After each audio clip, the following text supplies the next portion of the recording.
मध्ये आपल्या सर्वांचे सहर्ष स्वागत। चला तर मग पाहूया आजची ताजी घडामोड। उमराणी तालुक्यात जत येथे दरड कोसळून दोघे गंभीर जखमी। उमराणी तालुक्यात जत येथील शिवानंद पाटील यांच्या शेतातील विहिरीचे काम सुरू असताना पोकलेने काम करीत असणाऱ्या ऑपरेटर व एक मजूर गंभीर जखमी झाल्याची घटना आज दुपारी घडली। त्यामध्ये जखमीमध्ये विजू शेंगणे वय 22 वर्ष राहणार अनंतपूर कर्नाटक व अब्दुल सत्तार वय 22 वर्ष राहणार अनंतपूर असे जखमी झालेल्या दोघांची नावे आहेत। आज सकाळपासून शिवानंद पाटील यांच्या शेतातील विहिरीत काम चालू असताना विहिरीच्या कडेला असणाऱ्या दगडी कठडा अचानक पोकल्यावर कोसळल्याने पोकल्यान चालक व एक काम करत असलेला एक मजूर गंभीररित्या जखमी झाला। त्यानंतर जखमीला जत येथील ग्रामीण रुग्णालयात दाखल करण्यात आले।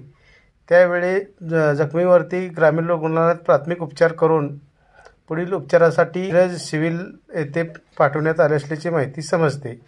KS न्यूज मराठीसाठी कार्यकारी संपादक महावीर मड्डीमने, उमराणी।